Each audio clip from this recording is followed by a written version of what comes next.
तो महर्षि पतंजलि के समाधि पाद का आज 21वां सूत्र है। अब महर्षि पतंजलि ने उन सूत्रों की चर्चा करना शुरू किया जिनसे समाधि शीघ्रता से प्राप्त हो जाती है। ऐसे कौन से तरीके हैं जिन तरीकों पर चलकर साधक जिन समाधियों की चर्चा, जिस अभ्यास और वैराग्य, संप्रज्ञात और असंप्रज्ञात समाधि की चर्चा अभी करते आ रहे थे, कैसे प्राप्त हो सकती है। तो 21वां सूत्र यहीं से प्रारंभ होता है और वो कह रहे हैं कि जो तीव्र संवेग के माध्यम से हम समाधि की ऊंची अवस्था को प्राप्त कर सकते हैं। तीव्र संवेग का मतलब है कि बस केवल और केवल हमारे अंदर, हमारे मन में, हमारी बुद्धि में, हमारे प्राणों में, हमारे कर्मों में, हमारे विचार में, हमारे चिंतन में, सुबह से लेकर रात तक किए जा रहे सारे कर्मों में जब केवल और केवल तीव्र संवेग पैदा हो जाए समाधि को प्राप्त करने के लिए, एक आतुरता पैदा हो जाए, एक अर्जेंसी पैदा हो जाए कि इसके बिना तो बस सब बेकार है। जैसे बाथरूम तेज से आ रहा हो तो सारे काम छोड़कर हम बाथरूम की तरफ भाग जाते हैं। एक अर्जेंसी, जैसे घर में आग लग गई हो तो सारे काम छोड़कर पहले आग बुझाने में लग जाएंगे। यदि अपने पे आग लगी हो, अपने ही कपड़ों पे आग लगी हो तो सारे काम छोड़कर पहले सबसे पहले अपनी आग बुझाएंगे। ये जो तीव्रता है, मतलब कि सारे काम छोड़कर, अब ऐसा नहीं कि घर जल रहा है और हम कहें कि चलो हम तिजोरी निकाल के भाग लें, हम जल जाएंगे। सब काम छोड़कर अब केवल अपनी जान बचानी होती है।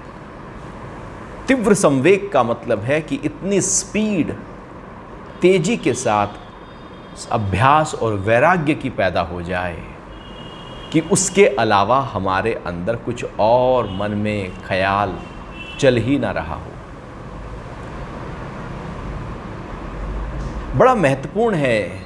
जैसे वो एक आदमी था ना, वो चला जा रहा था एक गांव से निकलता हुआ, तो रास्ते में एक किसान कुछ खेत में कर रहा था, तो उसने पूछ लिया राहगीर ने कि अब भैया वो रामपुर जाना है, वो रामपुर यहाँ से कितना दूर है और मैं कितनी देर में पहुँच जाऊँगा रामपुर। तो किसान चुपचाप रहा, कुछ बोला नहीं। ये महाशय खड़े होकर फिर पूछने लगे कि रामपुर। तो किसान उठा और उसके साथ चल दिया। अभी जो राहगीर है वो कह रहा है कि मैं चलने को साथ नहीं कह रहा हूँ, महाशय मुझे बता दे कि मैं कितनी देर में पहुंच जाऊंगा, सांझ होने वाली है, ऐसा ना हो कि रात हो जाए। तो जब थोड़ा चला तो अब किसान ने कहा कि अब आपको करीब 2 घड़ी वहां पहुंचने में लगेगा। तो राहगीर ने कहा ये कैसी बात हुई, ये तो तुम वहां जब बैठे थे तब भी कह सकते थे। तो किसान बोलता है कि जब तक मैं आपकी चाल को ना समझ लूं, आप चलते हैं किस स्पीड से, तब तक मैं आपको कैसे बता पाऊंगा कि आप कब पहुंचेंगे। हमारी चाल महत्वपूर्ण है और उसकी गति महत्वपूर्ण है। सही दिशा में उसी तरफ फुल स्पीड से पूरे होश हवास के साथ में जब गति होती है उसको तीव्र संवेग कहते हैं। तो किसान ने कहा कि जब तक मैं आपकी चाल ना देख लूं मैं कैसे बताऊंगा। तो चाल देखने के बाद ही बता पा रहा हूं कि 2 घड़ी। हमारी चाल बड़ी महत्वपूर्ण है। साधना में चाल, हमारी स्पीड, उसके प्रति हमारी रुचि, हमारा रुझान, हमारी तैयारी बड़ी महत्वपूर्ण है। ऐसे ही कि जैसे हम शिवलिंग पर देखते हैं लगातार ऊपर से एक एक बूंद करके पानी गिरता रहता है और शिवलिंग में ऊपर से एक गड्ढा सा होने लगता है। क्योंकि लगातार बूंद बूंद करके पानी जब निरंतर गिरता है तो पत्थर में भी गड्ढा होने लगता है। और यदि हम थोड़ा थोड़ा पानी उस पर कभी गिर दें तो पत्थर में कभी गड्ढा नहीं होगा। करत करत अभ्यास के जड़ मत होत सुजान। वो जो निरंतरता है पानी की गिरने की, वो बड़ी महत्वपूर्ण है। तीव्र संवेग का मतलब है कि अब उससे बढ़कर जीवन में कुछ भी ना रहा। ये सबसे पहला एक तरीका बता रहे हैं। अभ्यास इस तरह से किया जाए कि बस, वैराग्य भी इसी तरह से किया जाए कि उसके अलावा कुछ और मन में, विचारों में उठे ही ना। इतना तीव्र संवेग हो जाए, इतना वेग हो जाए। तीव्र कहते हैं बहुत फास्ट, संवेग मतलब गति, वही। ये जो तीव्र संवेग है, ये सबसे पहला तरीका है समाधि को प्राप्त करने का, और बड़ा महत्वपूर्ण है। हम खाना खाने, भूख लगी है और हम एक बाइट ले लें और फिर घूम फिर आएँ, फिर दूसरी बाइट ले लें, फिर घूम फिर आएँ। हमारा पेट नहीं कभी भरेगा, भूख शांत नहीं होगी। हमको बैठ के पूरा खाना, सारा खाना होगा, तब भूख शांत होगी। हमारी निरंतरता, हमारा फोकस उस साधना को लेकर कितना है, उसके ऊपर निर्भर करता है कि हम उस ऊंची अवस्था तक पहुंच भी सकते हैं या नहीं। क्योंकि जो सबसे महत्वपूर्ण है जीवन का हिस्सा, अपने स्वरूप की प्राप्ति, यदि उसको हमने कहा कि जब थोड़ा सा समय मिलेगा, फालतू टाइम, तो हम कर लेंगे, तो महर्षि पतंजलि कहते हैं फिर समाधि की प्राप्ति नहीं होगी। समाधि की प्राप्ति तो तब होगी जब फालतू टाइम कुछ है ही नहीं, सारा टाइम ही उसी अभ्यास में है। अब कुछ कर भी रहे हैं, यदि चल भी रहे हैं, खा भी रहे हैं, घूम फिर भी रहे हैं, व्यवहार और व्यापार भी कर रहे हैं, तो भी हमारा पूरे का पूरा जो भाव है वो उसी ही तरफ हो, कहीं और ध्यान ना हो। लगातार मन के स्तर पर जो ख्याल लगातार चलते रहते हैं, हर ख्याल में जब केवल अपने स्वरूप की प्राप्ति का भाव उठ जाए, मेरे हर सांस में जब केवल और केवल वो अनहद नाद, वो ओंकार की ध्वनि, वो अजबा जाप का अनुभव मुझे होने लगे, मेरे हर कदम में, हर कदम की आहट में, मेरे किसी भी स्तर पर, चाहे वो सेंसेस से हम कर्मा कर रहे हों या शरीर से कर रहे हों या मन से कर रहे हों, वो सारे कर्म केवल और केवल उसी तरफ हों, रस्साकसी ना हो, खींचम खींचा ना हो कि थोड़ा इधर है और थोड़ा इधर है। वो थोड़ा थोड़ा करके हम ध्यान की एक छोटी सी उपलब्धि तो प्राप्त कर सकते हैं। पतंजलि कह रहे हैं समाधि को प्राप्त नहीं कर सकते। और ये केवल समाधि के लिए ही नहीं होता, जीवन के हर पहलू पर, किसी भी कार्य की सिद्धि के लिए उसके प्रति हमारे अंदर कितना इंटरेस्ट है, कितना टाइम दिया जा रहा है, कितना फोकस माइंड किया है, और उसके अलावा कुछ और ज़रूरी तो नहीं। सबसे ज़रूरी जब वही हो जाए। जैसे वो एक शिष्य गुरु के पास पहुंचा और गुरु से कहा कि गुरुजी मुझे कुछ ज्ञान की बातें आप बताएं। गुरु ने कहा ठीक है बेटा, बहुत अच्छी बात है, ज़रूर बताएंगे। पूछ लिया क्या करते हो, हाल हवाल सारा लिया। अच्छा दुकान है आपकी, क्या दुकान है? कप की दुकान है गुरुजी। अच्छा तो किस समय ज़्यादा ग्राहक आते हैं? गुरुजी सुबह से तो हम बैठे रहते हैं, सांझ को ना जब 6 से 8 का समय होता है उस समय सबसे ज़्यादा ग्राहक आते हैं।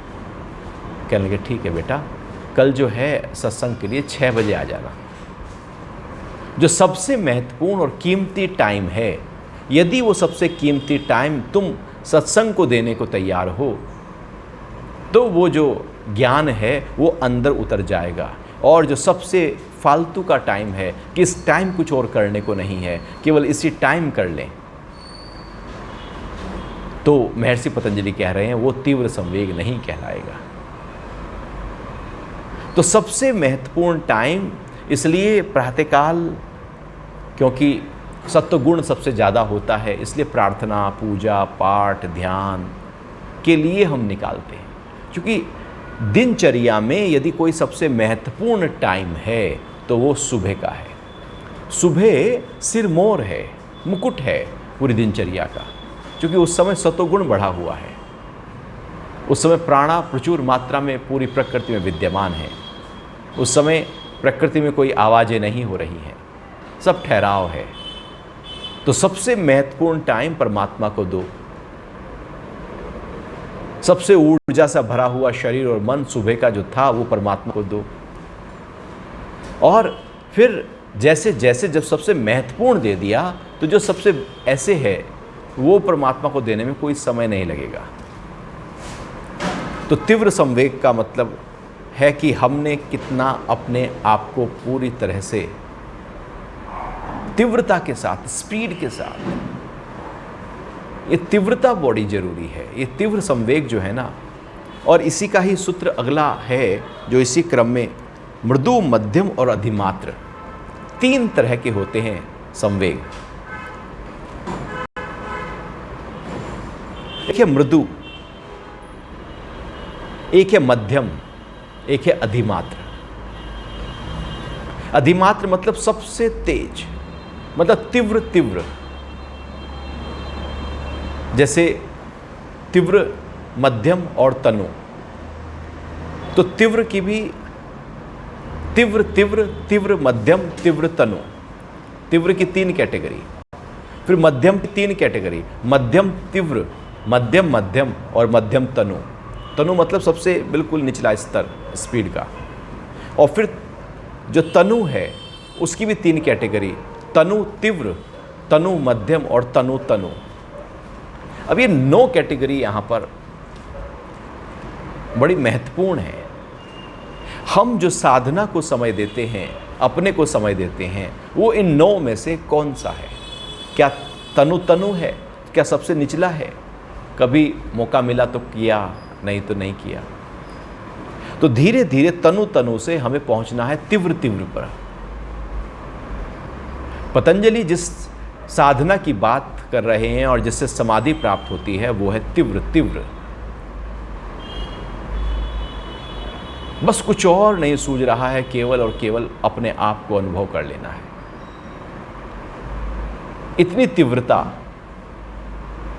जब अंदर प्रकट हो जाए तो हमारी सारी ऊर्जा उस ही लक्ष्य को पाने में चली जाती है। अन्यथा हमारी ऊर्जाएं अन्य कार्यों में बहने लगती हैं। जो और कार्य हैं, जब उसमें ऊर्जाएं बह जाएंगी तो साधना के लिए ऊर्जा बचेगी ही नहीं। साधना के लिए सबसे ज़्यादा ऊर्जा की ज़रूरत होती है, एनर्जी की ज़रूरत होती है, क्योंकि वही एनर्जी हमको अपलिफ्ट कराती है। जब वो इकट्ठा होगी तो ऊपर की तरफ जाएगी। और यदि एनर्जी बह रही है इंद्रियों से, मन से, ख्यालों से, विचारों से, तो वो एनर्जी इकट्ठा ही नहीं हो पाएगी। इसलिए हम जब ध्यान करते हैं तो वहाँ पर सारी एनर्जी का संचय किया जाता है। और वो एनर्जी जब संचय होती है तो फिर वो हमें ध्यान की गहराइयों में पहुँचा देती है। तीव्र तीव्र का मतलब है कि एनर्जी अब सारी इकट्ठा है, कहीं और नहीं बह रही। आँख कुछ बाहर देखना नहीं चाह रही, कान सुनना नहीं चाह रहा, नाक सूंघना नहीं चाह रहा, कर सकल द्वार बंद। मेरे सारे द्वार जो हैं वो बंद हैं। जब तक द्वार सारे बंद ना हो जाएं, तब तक समाधि तक नहीं पहुंचा जा सकता। जैसे जब फ्लाइट टेक ऑफ करती है तो सारी शक्ति लगा देती है, सारी ताकत, पावर लगा देती है, और पूरा इंजन एकदम आवाज़ करता हुआ फ्लाइट जो है उड़ती चली जाती है। सबसे ज़्यादा शक्ति जब उड़ता है प्लेन नीचे से तब लगाता है। ऐसे ही सारी शक्ति, जैसे आप पहाड़ पर अपनी कार को लेकर जा रहे हो और आपने फर्स्ट गियर डालकर और एक्सीलेटर दिया और सारी शक्ति लगाई है उस कार में कि कार चली जाए ऊपर की तरफ, तो जो उसकी हॉर्स पावर है सारी यूटिलाइज हो रही है, सारी शक्ति उस कार की लग रही है, तभी वो पहाड़ी पर चढ़ सकता है। और यदि कार को नीचे उतारना हो तो फिर ज़रूरत नहीं है कुछ, फिर तो आप कार को ऐसे ही धीरे से अपने आप ही कार नीचे उतरती चली आएगी। नीचे उतरने में कोई मेहनत नहीं, चढ़ने में मेहनत है। चढ़ने में शक्ति चाहिए, ऊर्जा चाहिए, ऐसे ही हाइक करने में शक्ति चाहिए। ऊर्जा को भी ऊपर की तरफ समाधि की अवस्था में पहुंचने के लिए शक्ति की आवश्यकता है, और वो शक्ति जब शरीर की इकट्ठा होगी तो ऊपर की तरफ जाएगी। यदि वो इकट्ठा नहीं है तो ऊपर की तरफ नहीं जा सकती।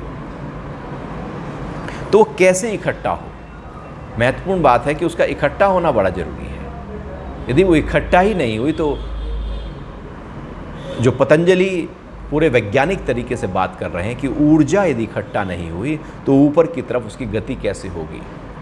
जैसे जो कार बहुत ही हॉर्स पावर की होती है, जो रेसर कार्स हैं, बहुत तेज़ दौड़ती हैं, क्योंकि उसमें शक्ति ज़्यादा है, पावर ज़्यादा है। जब पावर ज़्यादा है तो गति ज़्यादा है। ऐसे ही हमारे अंदर जब पावर ज़्यादा होती है तो गति ज़्यादा होती है, कॉन्सेंट्रेशन बहुत ज़्यादा बढ़ जाता है। जिस दिन हम ऊर्जा से भरे होते हैं उस दिन मन एकाग्र ज़्यादा होता है। जिस दिन ऊर्जा निकल जाती है उस दिन एकाग्रता भी भंग होने लगती है। तो इस तरह से ये जो तीव्र संवेग है, इसकी महर्षि पतंजलि अगले सूत्र में, 22वें सूत्र में मृदु, मध्यम और अधिमात्र, ये 3 कैटेगरी की बात कर रहे हैं। यानी कि ये 3 तरह के साधक होते हैं। जो सबसे निचले स्तर के होते हैं उनको मेहनत करके मध्य में आना पड़ता है, और फिर मध्य वालों को मेहनत करके ऊपर जाना पड़ता है। धीरे धीरे प्रैक्टिस करते करते करते करते हमारी स्पीड, जैसे हम कार जब नए नए सीखते हैं तो अभ्यास करते करते करते करते हम कार को बहुत ही अच्छी तरह से चलाने में, उसको तेज़ चलाने में माहिर हो जाते हैं। क्योंकि प्रैक्टिस करते करते हमने अपनी स्पीड को, जो बहुत ही निचले स्तर पर थी, फर्स्ट गियर में आप कार चला रहे थे, फिर हम 5th गियर में, सबसे टॉप गियर में कार को दौड़ा लेते हैं। जैसे कार को टॉप गियर में दौड़ाया जाता है, ऐसे ही तीव्र तीव्र संवेग की बात पतंजलि कर रहे हैं कि अभ्यास और वैराग्य का जो स्पीड है वो टॉप गियर की हो। और जब हम कार बहुत तेज चलाते हैं तो हमें कंसंट्रेट करना पड़ता है, फोकस करना पड़ता है। हम ध्यान को हटा नहीं सकते, यदि ध्यान हटा तो गड़बड़ हो गया। तो पूरा फोकस करते हुए जब ऊर्जा को अंतर्मुखी साधना में लगाया जाता है तो समाधि की प्राप्ति हो जाती है। और सबसे पहले जो साधक होते हैं वो ऐसा नहीं कि तीव्र तीव्र संवेग। वैसे अक्सर तो जब साधना की शुरुआत होती है या कोई भी गेम, कोई भी नई चीज़, कोई स्पोर्ट्स एक्टिविटी हमें शुरुआत करने तो बड़े जोश में हम, वो लोग एकदम जूते वूते खरीद के लाएंगे, अपना कपड़े खरीद के लाएंगे, वॉकिंग करने जाएंगे और बहुत जोश में जाते हैं, सब कुछ बेस्ट खरीद के ले आते हैं। 2 दिन जाते हैं, उसके बाद फिर वो ढिलम पीलम हो जाता है, पता नहीं कहाँ जूते पड़े हैं, भूल भी जाते हैं कि वॉक भी करते थे हम। वो जोश शुरू में तो होता है, फिर ठंडा हो जाता है। ये जो जोश की बात कर रहे हैं, तीव्र संवेग की बात कर रहे हैं, ये ऐसा वेग है जो कभी ठंडा होता ही नहीं है। जैसे झरने लगातार जिस स्पीड से गिर रहे हैं, जैसे पहले गिर रहे थे वैसे ही अब गिर रहे हैं, वही स्पीड है उसकी। जैसे धरती लगातार अपनी स्पीड से अपनी धुरी पर घूम रही है, ऐसे ही साधक लगातार उस अभ्यास को करता चला जाता है। अपनी स्पीड में कभी कमी नहीं लाता, अपने फोकस में कभी कमी नहीं लाता, अपने समर्पण में कभी कमी नहीं लाता, और वो लगातार धीरे धीरे पहले स्टेप से और वो 9वें स्टेप पर आ जाता है। और जैसे ही वो 9वें स्टेप पर आता है उसी समय समाधि उपलब्ध हो जाती है, क्योंकि वो ऊर्जा कहीं और बह ही नहीं रही है। समाधि का मतलब है सारे द्वार बंद हो गए, अब कोई द्वार खुला नहीं जगत की तरफ। मन में कोई इच्छा वासना का द्वार खुला नहीं, सब बंद है, सारी ऊर्जा इकट्ठी हो गई। तो इस तरीके से हम समाधि को प्राप्त कर सकते हैं। और ये वो साधक हैं जो पूर्व जन्मों में साधना कर आए हैं।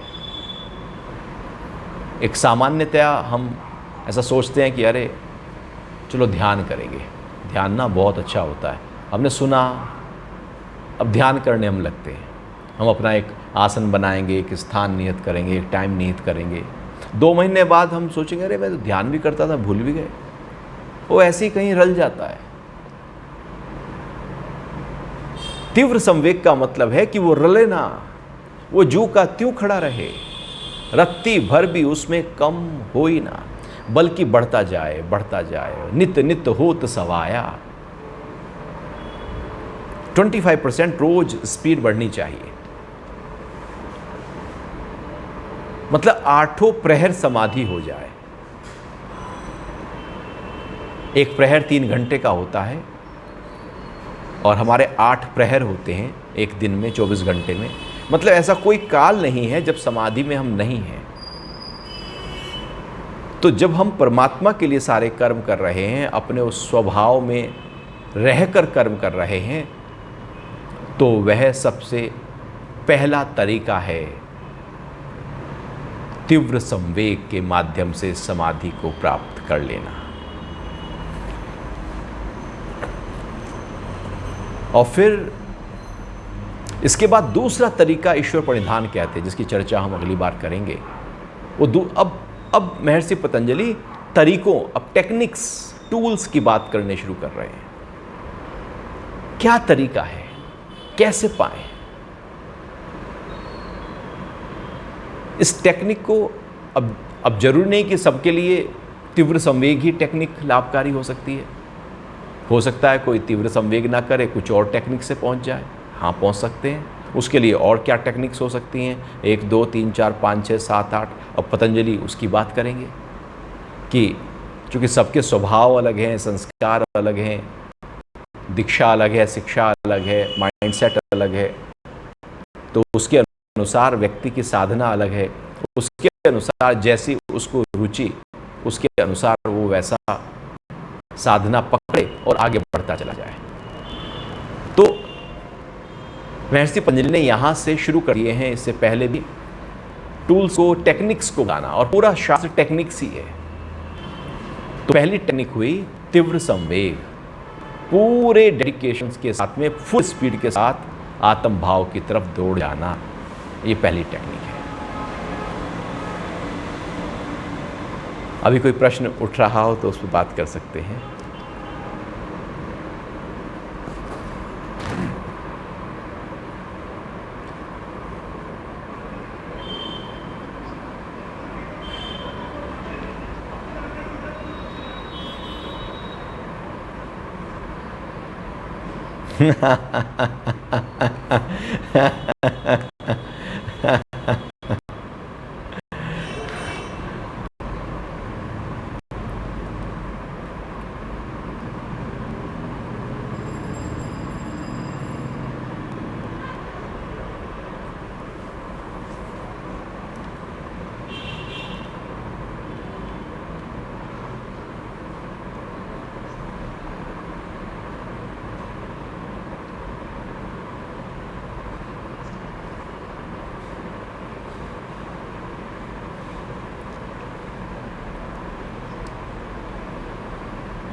और जो टाइम निकाला है, भले वो 5 मिनट निकला, 10 मिनट निकला, अब 10 मिनट केवल उसी के लिए हो। अब कोई और ख्याल दौड़ता हुआ घूमता फिरता ना आ जाए, कोई और काम याद ना आ जाए, कुछ और शरीर ना करने लगे, कुछ और आंखें ना देखने लगे, कुछ और मन, कुछ और ना हो। यदि 5 मिनट भी इतना डेडिकेटेड होकर हमने पूरा अपना इकट्ठा करके पूरे के पूरे व्यक्तित्व को, 24 के 24 गुणों को, सारी शक्ति को, सारे प्राणों को, सारी ऊर्जा को, पूरी चेतना को इकट्ठा करके यदि 5 मिनट भी फोकस कर दिया, तो 5 मिनट घंटों में बदलने में कोई समय नहीं है। महत्वपूर्ण है पहले कुछ समय, जिससे कहा है 1 घड़ी आधी घड़ी और आधी ते पुन आध। 1 घड़ी, आधी घड़ी और फिर आधी से भी आधी। मतलब 1 घड़ी होती है 24 मिनट की, 1 घड़ी आधी घड़ी और आधी घड़ी होती है 12 मिनट की, और आधी से भी आध मतलब 6 मिनट। यदि 6 मिनट पूरी तीव्र संवेग के साथ में हमने ध्यान में अपने आप को ले गए, क्योंकि ये 6 मिनट बोलने में तो ऐसा लगता है 6 मिनट ही तो हैं, लेकिन मन तो इतनी देर में न जाने 6000 ख्याल ले आएगा। माँ के न जाने क्या क्या करने लगेंगी, शरीर तो हलचल में ले आएगा अपने आप को। लेकिन जैसे जैसे हम साधना करते चले जाते हैं वैसे वैसे प्रैक्टिस होती चली जाती है। तो शुरू की मेहनत है, एक बार बस पूरी ताकत लगाकर करना होगा, उसके बाद वो स्पीड तो अपने आप, जैसे साइकिल को जब हम चलाते हैं खड़ी है, पूरी ताकत से पेंडल चलाते हैं, उसके बाद साइकिल दौड़ती रहती, चलती रहती है। तो शुरुआत बड़ा महत्वपूर्ण है, और ये यहाँ से टेक्निक्स शुरू हुई हैं, तो शुरुआत ही कर रहे हैं तीव्र संवेग से।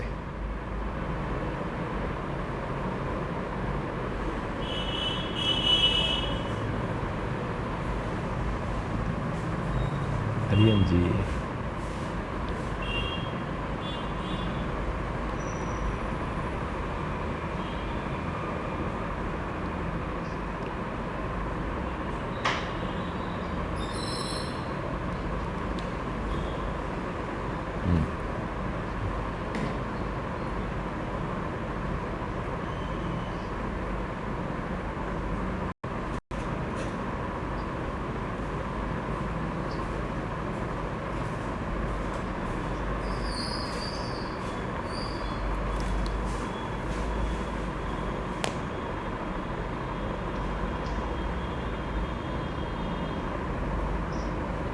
यस यस, हाँ हाँ, जैसे वो शराब का चस्का लग जाता है तो फिर वो छूटती थोड़ी है।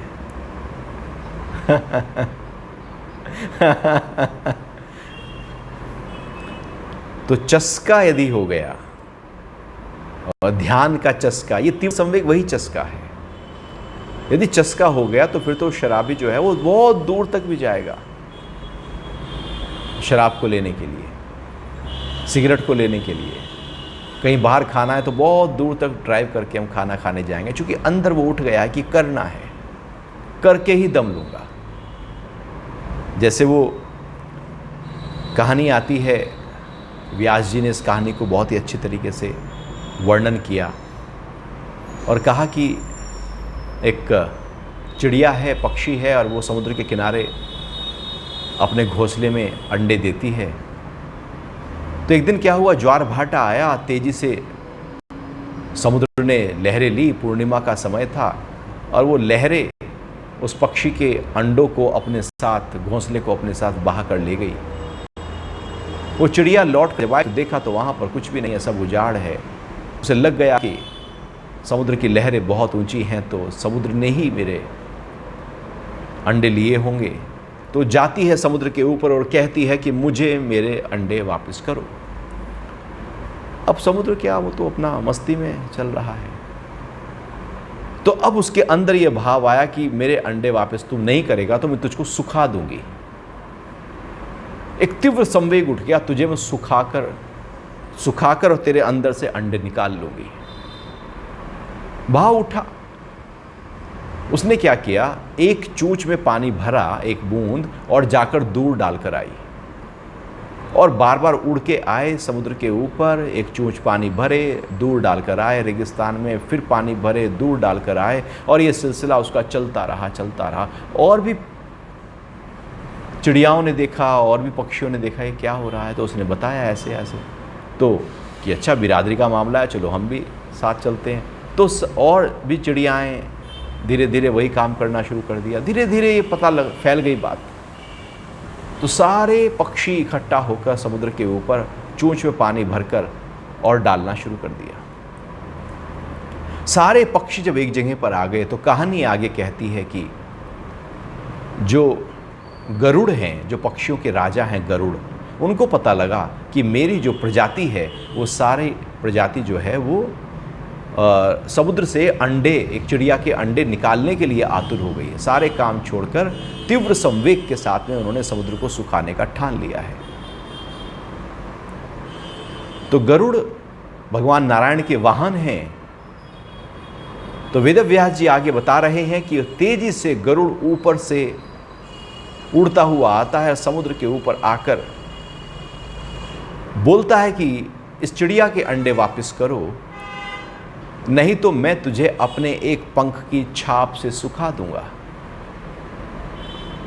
अब जब समुद्र ने सुना ये बात तो वो डर गया और धीरे से अंडे वापस लेकर बाहर निकल आया। वेदव्यास जी कहते हैं कि ये जो प्रैक्टिस है कि मुझे ये करके ही दम लूंगा, ये जो चिड़िया का तीव्र संवेग था, उससे उसको उसका फल जो उसको चाहिए था वो मिल गया। साधना में भी ठीक ऐसे ही है कि जब हम लगातार किसी कार्य के लिए जुट जाते हैं और ये दैवी कार्य के लिए जुट जाते हैं तो हमारी पूरी प्रकृति, हमारा घर बाहर, व्यापार, परिवार, संबंध सब किसी ना किसी रूप में सहयोगी बनकर प्रकट हो जाते हैं। सारी सपोर्ट मिलने लगती है पूरी नेचर से। लेकिन यदि हमारे ही अंदर उतना डेडिकेशन ना हो तो फिर सपोर्ट नहीं मिलती। तो तीव्र संवेग हमारे अंदर से उठते ही और भी पूरी प्रकृति हेल्प करने पर आ जाएगी। तो भले वो थोड़ी देर का हो, लेकिन ऐसा हो कि जैसे हम नोट गिनते हैं, कुछ डॉलर्स रुपीस गिन रहे हो तो कॉन्सेंट्रेटेड करते हैं ना, पूरा फोकस करते हैं ना। ध्यान हटा तो वो तो गिनती छूट जाएगी ना हमारी।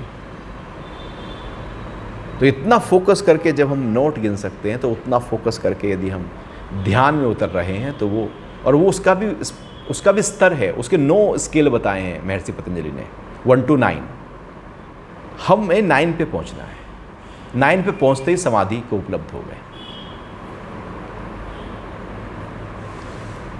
जी